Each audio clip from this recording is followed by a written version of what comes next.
ஏதோ பெருசா ஓட்டு போட்டேன்னு புலம்புற. ஓட்டு போட்ட வீட்டுல போட்டோவா மாட்டணும்? சும்மாவா போட்டு காசு வாங்கல?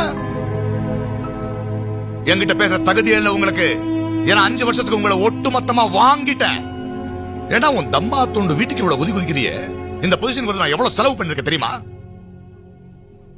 கோடியா இறைச்சிருக்க. இவ்வளவு செலவு பண்ணி உனக்கு சேவை செய்யணுமா? நானு போட்டதை எடுக்கணும். இது அரசியல் இல்ல, வியாபாரம். சார், எனக்கு அரசியலும் தெரியாது, வியாபாரமும் தெரியாது சார். அந்த வீடு தான் சார் எனக்கு வாழ்க்கை. உங்களுக்கு வேணா அது வெறும் கல்லு மண்ணுமா இருக்கலாம், எங்களுக்கு அது கோயில் சார். அதை காப்பாத்திக்க நான் என்ன வேணாலும் பண்ணுவேன், எங்க வேணாலும் போவேன். முட்டாளாடா இவன். எங்கடா போவேன்? எங்க போவேன்? கார்பரேஷன் கமிஷனர் கிட்ட, எம்எல்ஏ கிட்ட, எம்பி கிட்ட, மினிஸ்டர் கிட்ட, எங்க போனாலும் சுத்தி எங்கிட்ட தான் வரணும்.